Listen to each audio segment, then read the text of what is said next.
आपका दोस्त शैलेश लोढ़ा और मैं जानता हूं कि मेरा चेहरा देखते ही आप अपने अपने घरों में पूरे परिवार के साथ कहने लगे हैं वाह वाह क्या बात है। भाई आप लोगों का इस कार्यक्रम के प्रति ये जो समर्पण है ये देखते ही बनता है। वैसे जिंदगी के अंदर समर्पण करना इतना आसान नहीं होता। एक कवि थे, उन्हें अचानक देश पे समर्पण करने की सूझी, वो भी कविता में। अब उन्होंने कहा कि आज मैं कविता सुनाऊंगा कि मैं देश पे वारी जाऊं मतलब न्यौछावर हो जाऊं, प्राण दे दूं। अब उन्होंने कविता की डायरी जेब में रख ली और पहुंचे स्टेज पे। अब कविता सुनाने लगे, मैं देश पे वारी जाऊं, और साथ में डायरी भी ढूंढे जाए। अब वो रखना चूंकि भूल चुके थे, डायरी हो तो मिले। तब उन्होंने कविता शुरू की, मैं देश पे वारी जाऊं। अब किस जेब में रखी थी याद नहीं। मैं देश पे वारी जाऊं, मैं देश पे वारी जाऊं, मैं मेरी जचे तो जाऊं नहीं तो नहीं जाऊं। भाई जब डायरी नहीं मिली तो आदमी कैसे करे समर्पण। लेकिन हमारे कवि मित्र अपनी पंक्तियां जरूर समर्पित करते हैं।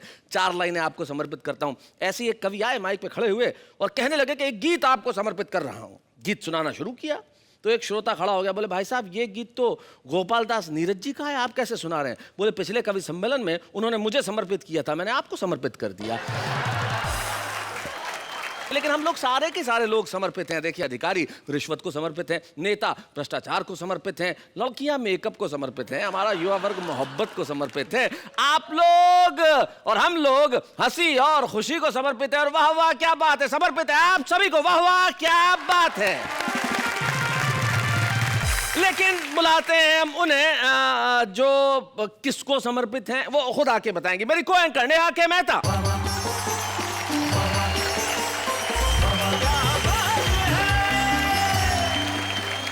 आज मैं बहुत एक्साइटेड हूँ। मतलब मुझे लड़कियों की ये जो आता है ना बहुत करके झुकने की क्या जरूरत है। वैसे क्यों है आप इतने एक्साइटेड? हाँ मैं इसलिए एक्साइटेड हूँ कि आज का विषय है समर्पण। कितना सुंदर साउंड करता है, कितना समर्पण। और जीवन में अगर आदमी समर्पित हो जाए तो और अच्छा होता है ना? मैं भगवान से प्रार्थना करूंगा कि आप कभी कभी हिंदी कविता को, हिंदी किताबों को, भाषा को, ज्ञान को समर्पित हो जाएं। हाँ जरूर, ताकि हमारा और इस शो का दोनों का भला हो सके।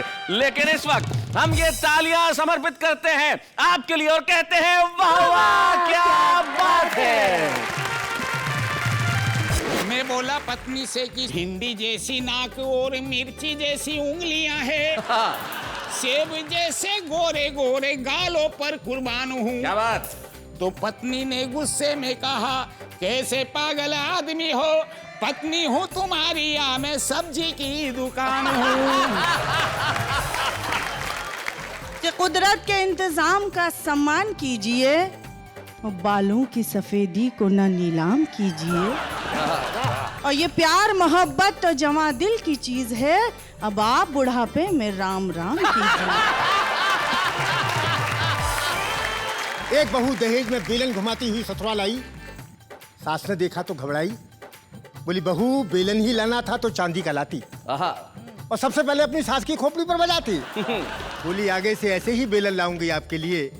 अभी तो मैं ससुराल में पहली बार आई हूँ, इसलिए ये काठ का बेलन आपके काठ के उल्लू के लिए लाई। क्या बात है, बहुत अच्छा। एक लड़की जो है छज्जे पर उदास बैठी है, उसे देखकर लगता है कि वो कूदकर आत्महत्या करने वाली है। तो इस दृश्य को देख के अलग अलग कवि क्या कहेंगे। सबसे पहले मैथिली शरणगुप्त, हमारे पहले राष्ट्र कवि। अट्टालिका पर एक रमणी अनमनी सी है हो, किस वेदना के भार से संतप्त हो देवी का वो। धीरज धरो संसार में किसके नहीं दुर्दिन फिरे, हे राम रक्षा कीजिए अबला ना भूतल पर गिरे। क्या बात है। कवि ने कवि की करी बड़ाई, बड़ा अचंभा, पुलिस चोर से पहले आई, बड़ा अचंभा। और मंदिर से जब दर्शन कर हम वापस लौटे, सही सलामत चप्पल पाई, बड़ा अचंभा।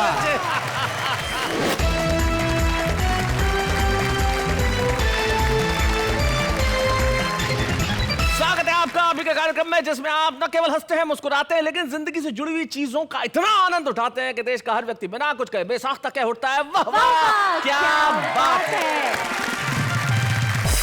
हमारे साथ हैं अलीगढ़ से आए प्रेम किशोर पटाखा, हम जोरदार तालियों से स्वागत करें। पटाखा। उज्जैन में रहती हैं शबाना शबनम, वो हमारे बीच में आज। और हमारे साथ हैं खाचरोद मध्य प्रदेश के नारायण निडर। भाई क्या बात है, आप तीनों का स्वागत है। प्रेम किशोर पटाखा जी, सबसे पहले तो आपके नाम पे इन्होंने बड़ा आश्चर्य प्रकट किया। मुझे लगता है पटाखे को देख के फुलझड़ियां कुछ न कुछ कह ही देती हैं। खैर, ये नाम आपने पटाखा ही क्यों रखा? पटाखा का मतलब है पहले पटा फिर खा। ठहाके लगा फिर मुस्करा। अब कुछ कहने की आवश्यकता नहीं है, आपने बता दिया कि आप बड़ी जबरदस्त प्रतिभा के धनी हैं। नारायण निडर जी, आपकी शादी हो चुकी है? जी फिर भी निडर हैं? जी।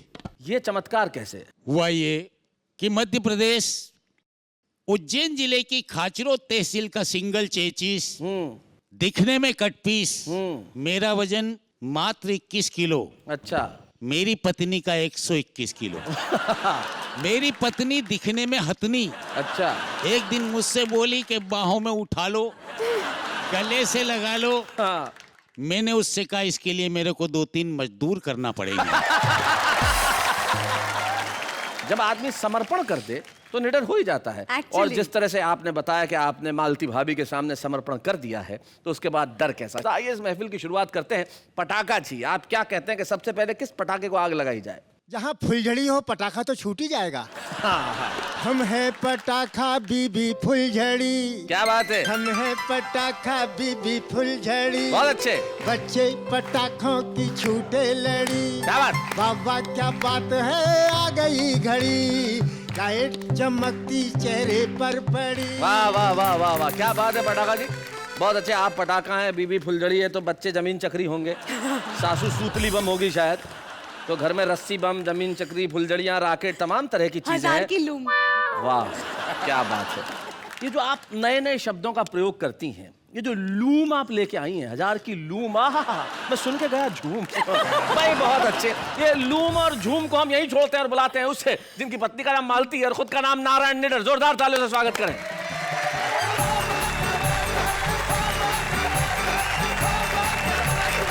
आज का वाह वाह क्या बात का विषय है समर्पण जी।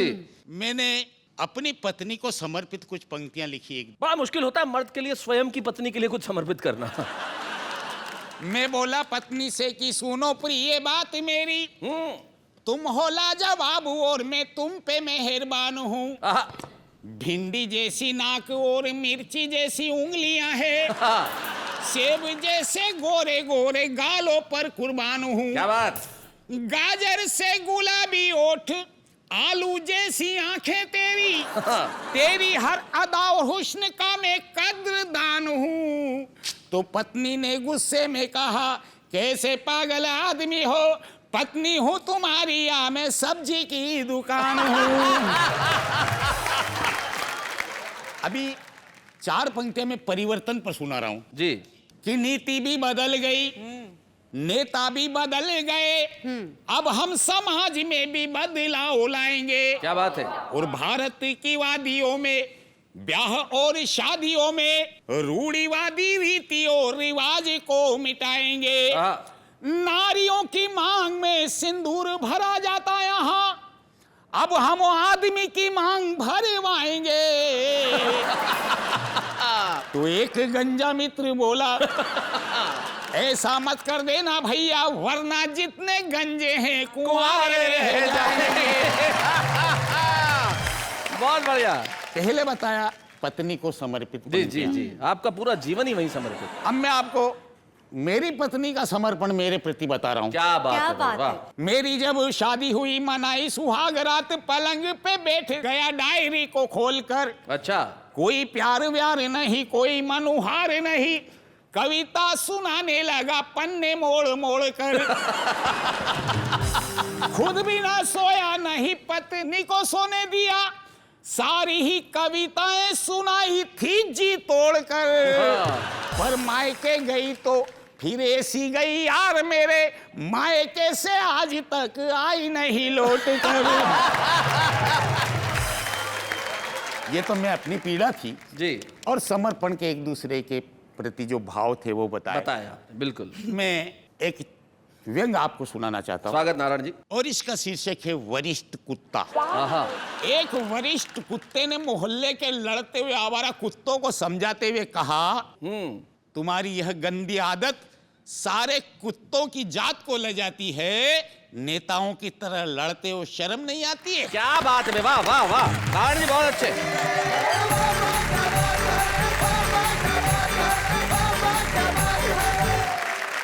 नारायण जी, आपका आपकी पत्नी के प्रति समर्पण और पत्नी का आपके प्रति समर्पण, भाई वाह वाह, क्या कहना है। आदमी यदि समर्पित हो जाए तो मोहब्बत करने लगता है, और यदि आदमी मोहब्बत करने लगे तो उसे समर्पित हो भी जाना चाहिए। हम एक ऐसी शायरा को आपके बीच में बुला रहे हैं जो मोहब्बत की भी बात करेगी और समर्पण की भी बात करेगी, जो शोलों की भी बात करेगी और शबनम की भी बात करेगी। शबाना शबनम, जोरदार तालियों से स्वागत करें।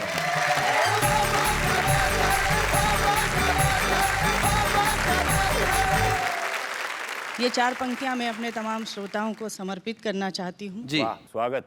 कि प्यार के दीप जल रहे होंगे, ख्वाब करवट बदल रहे होंगे, रहे होंगे, और तू भी तैयार हो के चल शबनम, वो भी घर से निकल रहे होंगे। भाई क्या बात है, बहुत अच्छे, वाह वाह वाह वाह। बहुत बहुत शुक्रिया। एक मुक्तक मुझे याद आता है जी, मोहब्बत का क्या एहसास होता है, सुनिएगा। अब उन बुजुर्गों को देखिए, बेचारे इस एहसास को सुनिए जरा। स्वागत, क्या बात। कि किस तरह मान लूं पराए हो, अरे वाह वाह। मेरी रग रग में तुम समाये हो, समाए हो, घर मेरा बन गया है ताज महल। क्या बात है, वाह वाह वाह। जब से तुम जिंदगी आहा, में आए हो, भाई क्या बात है। वो उधर से नारायण जी मैंने कुछ कहना चाह रहे हैं। जी नारायण जी। तुम सिर्फ शैलेश भाई की तरफ देख देख कर ही हेलो, 4 पंक्तियां अभी तक उन्हें ही समर्पित की। हम 2 इधर बैठे हैं। ऐसा है नारायण जी कि आप देखने वाली चीज रह ही नहीं गए। मैं तो भाई साहब ये कह रहा था, जी एक दिल वाली बात थी जी, कि जिसमें तस्वीर हो खुद की, वो शीशा फोड़ मत देना, ओहो, और बनाकर हम सफर फिर रास्ते में छोड़ मत देना। ये दिल का मामला है, घाव है इसमें बहुत गहरे, खिलौने की तरह तुम दिल किसी का तोड़ मत देना। आप सबसे कहना चाहती हूँ कि मुझे नहीं पता था कि मेरे पड़ोस में कोई ऐसा व्यक्ति बैठा है जिसकी नीयत का कोई ठिकाना नहीं। लेकिन इन्हें नहीं पता है, 4 पंक्तियां मुझे अपनी याद आती हैं। अगर आपकी इजाजत हो तो इनके श्री चरणों तक पहुंचा हाँ, इनके दीजिए श्री चरणों तक पहुंचा जी। दीजिए। कि मेरी नींदें उड़ाना ठीक नहीं, वाह। मेरी नींदें उड़ाना ठीक नहीं, मुझको मुझसे चुराना ठीक नहीं, वाह वाह वाह। और मैं पुरानी शराब हूँ शबनम, क्या बात। मुझ में पानी मिलाना ठीक नहीं। क्या बात है, बहुत अच्छे। एक पटाखा छोड़ना चाहता हूँ। जी जी, अब देखिए, छोड़ दीजिए। छोड़िए। शैलेश जी, आज आपने मुझे किन लोगों के बीच बिठा दिया। शादी से पहले थे लवर, हाँ, शादी पर कहलाए वर, हाँ। अब है ड्राइवर। अब हम ड्राइवर से मिस्त्री हो गए हैं, अच्छे भले आदमी है, स्त्री हो गए हैं। हमारे आदरणीय हैं, बताती हूँ इन्हें क्या करना चाहिए, और ये गलत दिशा में जा रहे हैं। एक वाक्य ठीक कीजिए। दिशा में तो ठीक जा रहे हैं, गलत उम्र में जा रहे हैं। तो शैलेश जी, मैं वही प्रयास कर रही हूँ जी। कि इन्हें समझ में आ जाए इस उम्र में क्या करना चाहिए। जी। कि कुदरत के इंतजाम का सम्मान कीजिए, और बालों की सफेदी को ना नीलाम कीजिए, और ये प्यार मोहब्बत तो जवां दिल की चीज है, अब आप बुढ़ापे में राम राम कीजिए। एक प्रेमी की दास्तां सीधे सीधे आप तक पहुंचती है कि कभी गलियों में आए, कभी छत पे बुलाए, मुझे करे वो इशारे घड़ी घड़ी। वाह कभी गलियों में आए, कभी छत पे बुलाए, मुझे करे वो इशारे घड़ी घड़ी। कहाँ भागू कहाँ जाऊं, कैसे पीछा मैं छुड़ाऊं, मेरे सर ये मुसीबत पड़ी पड़ी। कभी गलियों में आए, कभी छत पे बुलाए, मुझे करे वो इशारे घड़ी घड़ी। और बंद निवेदन करती हूँ, अगली पंक्तियाँ निवेदन करती हूँ, देखिएगा। स्वागत। इस बात का है इकरार मुझे, करता है वो बेहद प्यार मुझे। मेरे दिल का शहजादा करे आने का जो वादा, मेरे दिल का शहजादा करे आने का जो वादा, मैं उम्र बिता दूं खड़ी खड़ी। कभी गलियों में आए, कभी छत पे बुलाए, मुझे करे वो इशारे घड़ी घड़ी। बुझ जाए ऐसी आग नहीं, ये सच्चाई है राग नहीं। मैं हूँ उसकी दीवानी, चाहे भेजो काला पानी। मैं हूँ उसकी दीवानी, चाहे भेजो काला पानी। सह लूंगी सजाएं कड़ी कड़ी। कभी गलियों में आए, कभी छत पे बुलाए, मुझे करे वो इशारे घड़ी घड़ी। वो सोने नहीं देती रातों को, सुनती ही नहीं मेरी बातों को। कभी रोके मेरी गाड़ी, कभी खींचे मेरी साड़ी। कभी रोके मेरी गाड़ी, कभी खींचे मेरी साड़ी। दो झील सी आंखें बड़ी बड़ी। कभी गलियों में आए, कभी छत पे बुलाए, मुझे करे वो इशारे घड़ी घड़ी। और गीत का आखिरी छंद आप तक पहुंचता है। स्वागत। कि ये नामो नसब शबनम अब क्या, इस प्यार में मजहब वजहब क्या। छोड़ू मस्जिद और शिवाला, मैं बना के उसकी माला। छोड़ू मस्जिद और शिवाला, मैं बना के उसकी माला।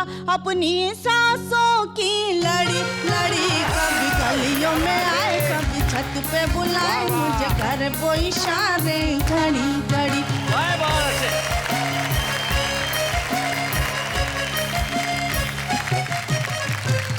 क्या बात है भाई शबाना, बहुत बढ़िया, बहुत अच्छे ढंग से सुनाया। मेरे ख्याल से जब आप इन दोनों को कह रही थी तो एक बंद इसमें जोड़ सकती हैं इन दोनों की उम्र के लिए। आप कह सकते हैं इन दोनों का हाथ में ले लो छड़ी छड़ी। लेकिन ये प्रेम गीत है, और जब मोहब्बत का पटाखा कहीं जलता है तो सारे मोहल्ले में नहीं, पूरे शहर में शोर होता है। एक ऐसा ही पटाखा हमारे बीच में है जो अलीगढ़ में रहते हैं। अलीगढ़ वो जगह है जहाँ के ताले मशहूर हैं, लेकिन एक पटाखा जो बड़ा मशहूर है, उनका नाम होता है प्रेम किशोर पटाखा। मैं चाहता हूँ कि प्रेम किशोर पटाखा यहाँ आए और कुछ ऐसे पटाखे छोड़े कि हम उनके लिए तालियां बजाएं। जोरदार तालियां।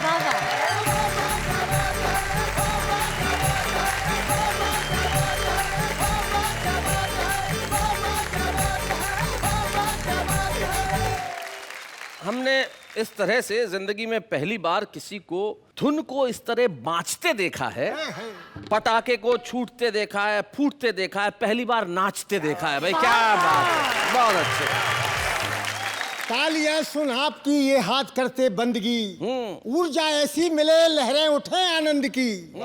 5 जिसके तालियां हैं वही माला माल है, सच पूछिएगा जिंदगी में तालियां बस ताल है। क्या बात। शादी से पहले वेलेंटाइन डे, शादी के बाद बेलन तान दे। एक बहू दहेज में बेलन घुमाती हुई ससुराल आई। सास ने देखा तो घबराई, बोली बहू बेलन ही लाना था तो चांदी का लाती, और सबसे पहले अपनी सास की खोपड़ी पर बजाती। सुनकर ससुर जी ने टोका, नहीं बहू बेलन चांदी का नहीं सोने का लाना था, और सास की खोपड़ी से पहले अपने ससुर पर बजाना था। सुनकर बहू ने चरण छू लिए, बोली आगे से ऐसे ही बेलन लाऊंगी आपके लिए। वाह। अभी तो मैं ससुराल में पहली बार आई हूँ, इसलिए ये काट का बेलन आपके काट के उल्लू के लिए लाई हूँ। क्या बात है, बहुत अच्छा। अपनी पहलवान पत्नी से परेशान होकर पति बोला, हाँ। रे मेरे प्राणों की प्यासी, प्यासी? अच्छा हो मैं ये गृहस्थ छोड़कर हो जाऊं सन्यासी, चला जाऊं हरिद्वार या काशी। क्या बात। सुनकर पत्नी ने टोका, रे सत्यानाशी, अगर तू हो गया सन्यासी, चला गया हरिद्वार या काशी, तो अपनी आने वाली 1.5 दर्जन बच्चों की टीम किसके सहारे करेगा? अरे फ्रिज, टीवी, फर्नीचर, इनकी बकाया किस्त का तेरा बाप भरेगा? नेता यहाँ हमारे कण कण में बस रहे हैं, लहरा रहे हैं फंसा, जनता को डस रहे हैं। बहुत अच्छे। आस्तीन में छिपा कर रखते हैं ये पिटारा, सारे जहां से अच्छा हिंदुस्तान हमारा। वाह वाह वाह वाह। हम गुलगुले हैं इसके, ये गुलगुला हमारा, गुलगुला समझकर हम देश खा रहे हैं, अब शेष जो बचा है उसको पचा रहे हैं। क्या कहने माशा अल्लाह है हाजमा हमारा, वाह वाह। सारे जहां से अच्छा हिंदुस्तान हमारा। आहा आहा। नेता तो एक छुरी है, तरबूज है ये जनता। क्या बात है। जब भी छुरी गिरेगी नेता का काम बनता। क्या बात। यहाँ हारती है जनता, नेता कभी न हारा। वाह वाह। सारे जहां से अच्छा क्या बात, हिंदुस्तान वाह वाह हमारा। वाह, बहुत अच्छा। मुझे एक बहुत पुरानी कविता याद आ रही है जो मैंने कभी अपनी जवानी के दिनों में लिखी थी। अच्छा। पढ़ी लिखी पत्नी मिली और कोठी बंगलाकार, लेकिन साली के बिना समझो सब बेकार। समझो सब बेकार, व्यर्थ नोटों की माया, साली जीजा जी का रिश्ता अगर न पाया। कहे पटाखा व्यर्थ चले जीवन की चक्की, जाओगे ससुराल बैठकर मारो मक्खी। अक्सर कवि लिखते रहते हैं कविताएं निज घरवाली पर, हमने डायरेक्शन चेंज किया, कविता लिख डाली साली पर। आखिर यह भी उसका स्वरूप, आखिर यह भी पत्नी अनूप, पत्नी गर चमक चांदनी सी तो साली खिलती हुई धूप। आखिर यह कौन जड़ी बूटी बोलो यह किसका है प्रकाश, जो मुर्दों की है संजीवन, साली क्या है बस च्यवनप्राश। साली तो है स्वर की सरगम, पत्नी है केवल एक तारा। वाह, वाह, कितना भी उसे दुलार करो फिर भी चढ़ जाता है पारा। साली है सावन की फुहार, बनकर बरसे रसवंती है, हर शब्द बहे रस में लिपटा मोती की लड़ी उगलती है। पत्नी है पंचमेल खिचड़ी, साली रस भरी मरती है, जो सूखे से हाँ सूखे से रसगुल्ले में भी बूंद बूंद बूंद रस भरती है। भाई क्या बात है। बहुत पुरानी कविता का मुझे छंद याद आ रहा है जी। एक जमाना था जब हमारे जमाने में जूड़े चला करते थे, लंबे जूड़े, छोटे जूड़े, गुलदस्ते टाइप जूड़े, लेकिन अब वो जूड़े देखने को नहीं मिलते, लेकिन कविता आज भी जिंदा है। जी। लीजिए वो कविता के कुछ कट पीस जो मुझे याद है मैं आपको सुनाता हूँ। स्वागत स्वागत पटाखा जी। हंसता है कोई तो हंसता रहे, जूड़े में फिट गुलदस्ता रहे। वाह वाह। देखिए जूड़ों की लंबी कतार, आ गई जूड़ों की देखो बहार।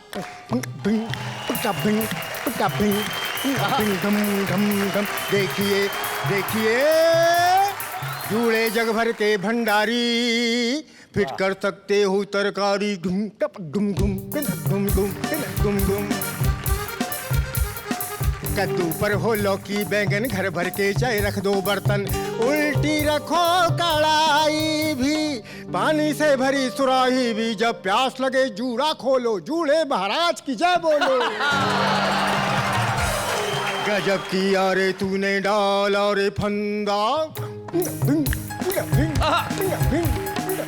गजब किया रे तूने डाला रे फंदा, जूड़े में तस्करी का धंधा। नजर बचा कर निकल गई सर, छापे पड़े हैं बेकार, बोलिए जूड़ों की जय जयकार। देखिए जूड़ों की आई बहार।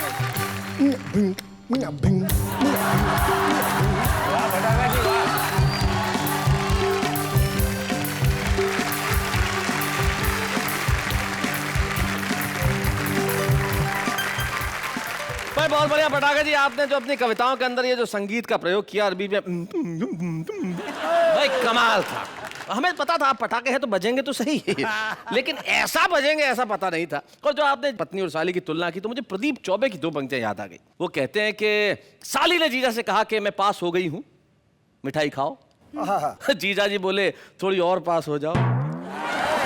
तो ये जो रिश्ता है कमाल का है, धमाल का है, और मैं जानता हूं ये कमाल और धमाल यहां जारी रहेगा, क्योंकि कमाल और धमाल कुछ ऐसा हो रहा है हमारे समर्पण एपिसोड में जो बड़ा विशेष है। हमारे एक ऐसे कवि मित्र, हमारे एक ऐसे कवि गुरु, हमारे कुल के ऐसे शीर्ष नाम जो दुर्भाग्यवश दुनिया में नहीं है, लेकिन कवि कभी मरता नहीं है, वो हमेशा अमर होता है क्योंकि उसकी कविताएं जिंदा रहती है।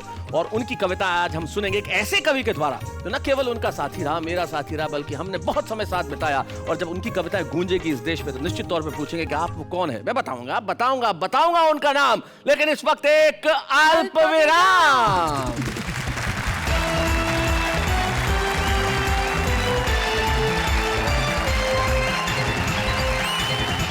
स्वागत है आपका फिर से उसी कार्यक्रम में जिसके लिए मैं आपके साथ कहने वाला हूं वाह वाह क्या बात है। तो मित्रों, बात चल रही है समर्पण की, और जीवन में कोई व्यक्ति अगर ऐसा हो कि जिसने सारा ही जीवन हास्य और व्यंग को समर्पित किया हो, तो ये हमारा भी कर्तव्य है कि हम उन्हें कुछ समर्पित करें। हास्य के क्षेत्र में निर्विवाद रूप से पिछले कुछ दशकों से अगर कोई सर्वश्रेष्ठ नाम रहा तो वो श्री ओम प्रकाश आदित्य का रहा, जो दुर्भाग्यवश हमारे साथ नहीं रहे, लेकिन शरीर इस दुनिया में न हो पर शब्द हमेशा रहते हैं। श्री ओम प्रकाश आदित्य जो हरियाणा के एक बहुत छोटे से गांव रणसिका गुड़गांव जिले में जो है वहां पैदा हुए, फिर आके दिल्ली बसे, और दिल्ली में क्या बसे, देश के हर श्रोता के मन में, हर पाठक के मन में बस गए। हिंदी कवि सम्मेलन के श्रोताओं पे तो उन्होंने दशकों तक राज किया। उनकी कविता, उनका व्यक्तित्व सदैव हमारे साथ रहेंगे। इस कविता में मात्र कल्पना आप ये करें कि मैं इस समय यहाँ नहीं हूँ आपके स्टूडियो में, मैं संसद भवन के बाहर खड़ा होकर ये रचना पढ़ रहा हूँ। जी। इधर भी गधे हैं, उधर भी गधे हैं, जिधर देखता हूँ गधे ही गधे हैं, गधे हंस रहे। वाह वाह, देखो गधे हंस रहे, आदमी रो रहा है, हिंदुस्तान में ये क्या हो रहा है। एहसान हम पे है भारी गधों के, हुए आज से हम पुजारी गधों के। मैं दुनिया को अब भूलना चाहता हूँ, गधों की तरह फूलना चाहता हूँ। घोड़ों को मिलती नहीं घास देखो, गधे खा रहे हैं च्यवनप्राश देखो। क्या बात है।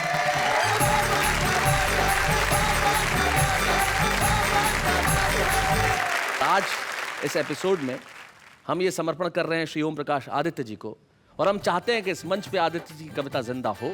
और ओम प्रकाश आदित्य जी की कविता पढ़ने के लिए मैं बुलाना चाहता हूं हमारी युवा पीढ़ी के एक अनूठे हस्ताक्षर को, जो आदित्य जी के साथ न केवल मित्रवत रहा, बहुत सारी कविताएं पढ़ी, लेकिन उनकी कविताएं पढ़ के जवान भी हुआ, बड़ा भी हुआ। अरुण जैमिनी।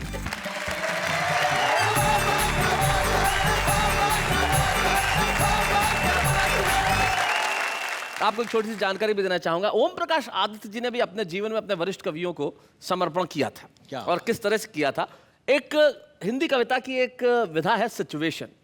सिचुएशन उसे कहते हैं, अब आदमी एक दृश्य की कल्पना करे और उस दृश्य की कल्पना में ये कहे कि भाई इस दृश्य पे अन्य कवि कविता लिखते तो कैसे लिखते। मैं चाहता हूं आदित्य जी की अगर सिचुएशन कविता आप सुना सकें तो हम उन तमाम कवियों की स्मृति कर लेंगे जो आज इस दुनिया में नहीं। बिल्कुल, मैं कोशिश करता हूँ। आदित्य, ये सिचुएशन इसमें यह है कि एक लड़की जो है छज्जे पर उदास बैठी है, उसे देखकर लगता है कि वो कूदकर आत्महत्या करने वाली है। हाँ। तो इस दृश्य को देख के अलग अलग कवि क्या कहेंगे। सबसे पहले मैथिली शरणगुप्त, हमारे पहले राष्ट्र कवि। स्वागत। अट्टालिका पर एक रमणी अनमनी सी है हो, किस वेदना के भार से संतप्त हो देवी का वो। धीरज धरो संसार में किसके नहीं दुर्दिन फिरे, हे राम रक्षा कीजिए अबला ना भूतल पर गिरे। क्या बात है। काका हाथरसी जी। गोरी बैठी छत पे कूदन को तैयार, नीचे पक्का फर्श है भली करे करतार। भली करे करतार ना कोई दे दे धक्का, कि ऊपर मोटी नार के नीचे पतरे कक्का। कह काका कवि राय अरी मत आगे बढ़ना, उधर कूदना मेरे ऊपर मत गिर पड़ना। गोपाल प्रसाद व्यास जी मथुरा के रहने वाले थे, बहुत मस्त थे। वो कहते तो कैसे कहते, छत पर उदास क्यों बैठी है, तू मेरे पास चली आ रही। हाँ, चली आ रही। जीवन के सुख दुख बढ़ जाएं, कुछ मैं गाऊं कुछ तू गा रही। क्या बात। तू जहां कहीं भी जाएगी, जीवन भर कष्ट उठाएगी, यारों के साथ रहेगी तो मथुरा के पेड़े खाएगी। भाई बहुत अच्छे। भवानी प्रसाद मिश्र जी। ऐसा लगता था कि जैसे बात कर रहे हो। जी। गिरो, तुम्हें गिरना है तो जरूर गिरो, पर कुछ अलग ढंग से गिरो। गिरो ऐसे गिरो जैसे सीमा पर गोली खाकर सिपाही गिरता है। वाह। ऐसे गिरो जैसे बूंद गिरती है सीप में और बन जाती है मोती। पत्तियों पर ओस की बूंद की तरह गिरो, ऐसे मत गिरो जैसे किसी की आंख से कोई गिरता है। हाय हाय हाय हाय हाय, क्या बात है। ऐसे मत गिरो जैसे किसी की आंख से कोई गिरता है। गरीब की झोपड़ी पर मत गिरो बिजली की तरह, किसी के गम में रो के गिरो, किसी की हो के गिरो, कुछ करके गिरो, फिर चाहे जी भर के गिरो। और श्याम नारायण पांडे वो कहते तो अपनी वीर रस की भाषा में कैसे कहते, ओ घमंड मंडनी अखंड खंड खंडनी, वीरता विमंडनी प्रचंड चंड चंडनी, सिंगनी की ठान से आन बान शान से, मान से गुमान से तुम गिरो मकान से।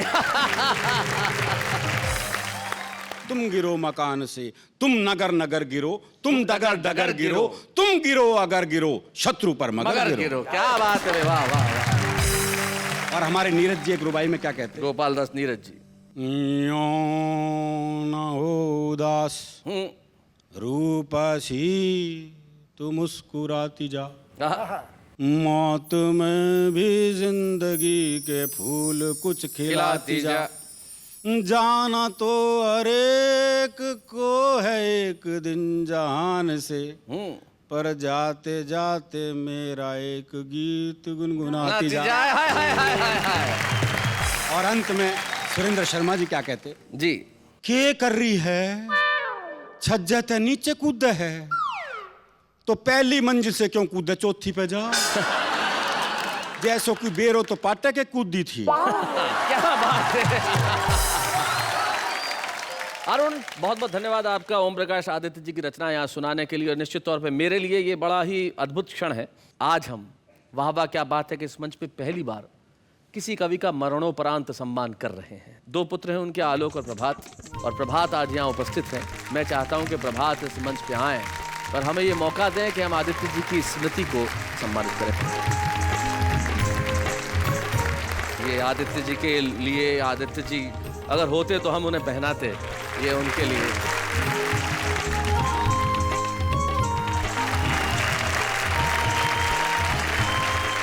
प्रभात, आदित्य जी के साथ कविताएं इतने वर्षों तक मैंने भी पढ़ी, उनका व्यक्तित्व अनुपम था और उन्हें एक कवि के रूप में, एक बड़े भाई के रूप में हम जानते थे, पिता के तौर पे तुम जानते थे। कोई ऐसी चीज जो तुम्हें याद आती हो उनकी? आपको एक बात कहना चाहूंगा, जो पिताजी अपने पिताजी के बारे में हमसे कहा करते थे। वाह।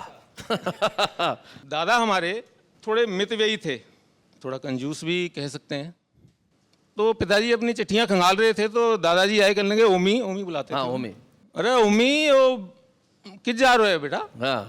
मतलब उनको ये थी कि कहीं जाए तो कमा के लेके आएगा। जी। पिताजी बोले, पिताजी है तो सही, नौतो तो आयो है, पर पैसा बहुत कम है, मतलब आनो जानो भी हो ना हो। तो दादाजी बोले, रे बेवकूफ नलायक, अरे सुने तेरा ते कुछ मांग तो ना रहा। अरे कुछ दे ही रहे हैं। और एक थोड़ा सा हटके कह दूं, लेकिन आप सुन भी लें, और बोले कि 2 दिन की रोटी भी तो बचेगी। मैं सचमुच उनका हास्य का बहुत भी अद्भुत था। लेकिन प्रभात, मैं चाहूंगा, ओम प्रकाश आदित्य जी छंद विशेष के पारंगत थे, तो मैं चाहता हूं उनका एक आप कविता या एक छंद जरूर सुना दें हमें। कि एक स्वर्गीय नेता नरक में गया। अच्छा। कि एक स्वर्गीय नेता नरक में गया, यमराज ने कहा कि चुपचाप बैठ जाइए, अपने मुनीम चित्रगुप्त को बुला के बोले, इनका हिसाब अति शीघ्र समझाइए। क्या बात है। तो चित्रगुप्त ने कहा कि यमराज महाराज, इनके हिसाब में न शीघ्रता दिखाइए। क्यों? कि 5 साल में जो इनने है कारनामे किए, उन्हें बतलाने को 50 साल चाहिए। मैं चित्रगुप्त को चैलेंज करता हूं कि इनके 100 साल में अगर बैलेंस टैली कर दे तो। आदित्य सूर्य होता है, और जब सूर्य उगता है तो प्रभात पैदा होता है। एक सूर्य उगा और प्रभात यहाँ पे आए और उन्होंने स्वीकार किया ये सम्मान श्री ओम प्रकाश आदित्य के लिए। हम बहुत छोटे हैं उन्हें सम्मानित करते हुए, लेकिन निश्चित तौर पे जब हम अभी लौट कर आएंगे, हम एक ऐसे कवि को आपको सुनवाएंगे जो आदित्य बनने की दिशा के अंदर बड़ी ही तेजी से अग्रसर है, जो आदित्य बनेगा और एक दिन सूरज की तरह करेगा अपना काम और अपना नाम। लेकिन इस वक्त हम लेते हैं एक अल्प विराम।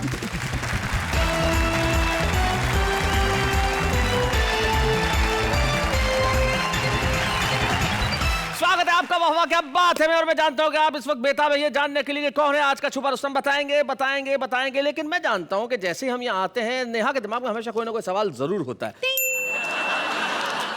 आ गया जी बताएं।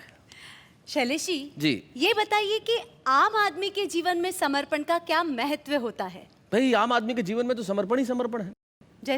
जैसे शादीशुदा आदमी पत्नी को समर्पित, हाँ अविवाहित गर्लफ्रेंड को समर्पित, हाँ दफ्तर में जाए तो बॉस को समर्पित, बॉस से काम हो जाए तो फाइलों को समर्पित, और फाइलों से कोई काम न हो तो अपनी किस्मत को समर्पित। बेचारा आम आदमी करे क्या समर्पण के सिवाय। लेकिन जब समर्पण ज्यादा काम नहीं करता तब आम आदमी भी कविताएं करने लगता है। कैसे? देखते हैं ऐसे।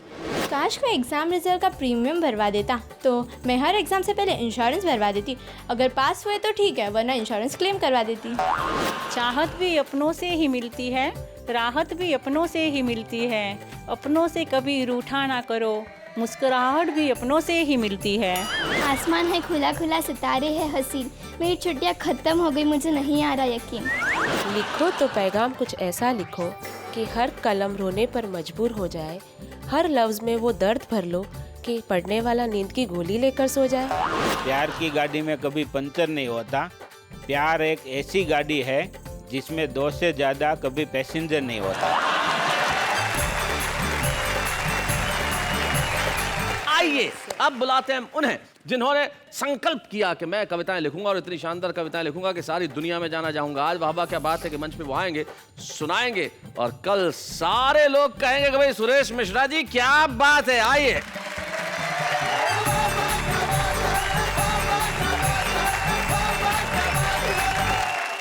मैं यहाँ आया, मैं छुप करके देख रहा था। शुरुआत में ही शैलेश भाई ने हमारे निंडर जी से पूछ लिया कि आपकी शादी हुई है कि नहीं हुई है। और जब वो आए तो लंगड़ाते हुए उनका पैर टूटा हुआ था। शैलेश भाई को ये नहीं मालूम कि पैर टूटा हुआ है और फिर भी पूछ रहे हैं कि शादी हुई है कि नहीं। गांव से आया तो मेरी पत्नी ने मुझे सलाह दी कि कहीं भी जाना, कुछ भी करना, लेकिन मेरी एक बात का ख्याल रखना। मैंने कहा क्या? तो उसने गा के सुनाया कि लोकल की गाड़ी से जाना नहीं, कभी भूल के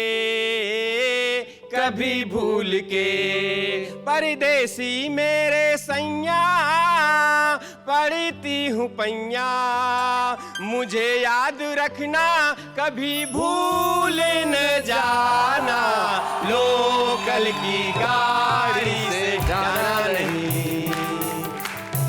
कभी भूल के चर्च गेट वीटी में चढ़ने जाओगे, भीड़ों में दबकर पी पियाओगे, दादर में लोकल पकड़ोगे सैया जी, कुचलेंगे सब लोग तुम्हारे पैया जी। अंधेरी हो या थाना है जाना माना, भागती है पब्लिक यहाँ हो के दीवाना, लोकल की गाड़ी से जाना नहीं, कभी भूल के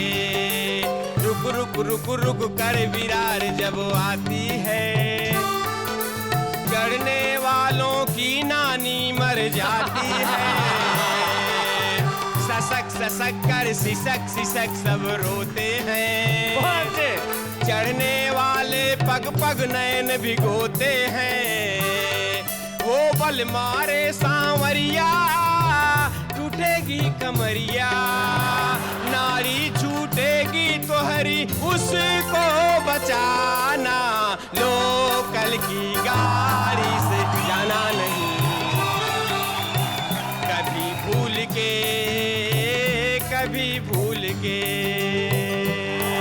थैंक यू, धन्यवाद। शैलेश भाई अगर आपकी इजाजत हो तो एक मैं गजल को तोड़ फोड़ करके लिखा हूँ, आपको सुना दूं? हजल जी, तो हजल सुनाइए। कि कवि ने कवि की करी बड़ाई, बड़ा अचंभा, और पुलिस चोर से पहले आई, बड़ा अचंभा। और मंदिर से जब दर्शन कर हम वापस लौटे, सही सलामत चप्पल पाई, बड़ा अचंभा। और 10 वर्षों से रेल सफर में किया मगर आज तलक ना शामत आई। बड़ा अचंभा। बड़ा अचंभा जी। और एक बड़े दर्द के साथ सैलिस भाई कह रहा हूं कि काट काट कर भेज रहा सिर वीरों का, भेज रहे हैं उसे मिठाई। बड़ा अचंभा। बड़ा अचंभा। और पहली को तनख्वाह मिली तो बीबी खुश थी। पहली को तनख्वाह मिली तो बीबी खुश थी, 15 को भी वह मुस्काई। बड़ा अचंभा। और हमारे देश में कुछ कुंवारे नेता हुए हैं जिन्होंने महिला आरक्षण की बड़ी बात की। हाँ। और आप जानते हैं उन किन नेताओं ने की बात? जी जी सुना है कि महिला आरक्षण की बात वो करता है, महिला आरक्षण की बात वो करता है जिसके घर में नहीं लुगाई। बड़ा अचंभा। बड़ा अचंभा। धन्यवाद, थैंक यू भाई, बहुत बढ़िया सुरेश मिश्रा जी, आपने कमाल कर दिया। निश्चित तौर पे आप बहुत अच्छी कविताएं लिखते हैं और बहुत बढ़िया सुनाते भी। और निश्चित तौर पे जब आज वाह वाह क्या बात है कि मंच पे आपने सुनाया, तो सिर्फ हिंदुस्तान ही नहीं, हिंदुस्तान के बाहर तमाम देशों में आप सारे देश की थाती बनेंगे। और वाह वाह क्या बात है कि मंच पे हम आपको एक कलम, एक स्मृति चिन्ह प्रदान करना चाहते हैं, ताकि ये स्मृति आपके जीवन में हमेशा बनी रहे। अच्छे हैं या बूढ़े हैं, नर है या नारी है, हंसी देने वालों के सब ही आभारी है, कविता सुनाने वाले अब सबके साथ है। क्या बात है, बाबा क्या बात है कि कविता की सरिता इसी तरह बहती रहेगी। आप लोगों को हम हंसाने के लिए इसी तरह मुस्तैद रहेंगे। जाते जाते एक शायर के 2 शेर मुझे याद आते हैं जो मैं आपको कहना चाहता हूं एक वादे के तौर पे। रोज ख्वाबों में आके चल दूंगा, तेरी नींदों में यूं खलल दूंगा, तुम मुझे रोज चिट्ठियां लिखना, मैं तुम्हें रोज एक गजल दूंगा। वाह वाह क्या बात है।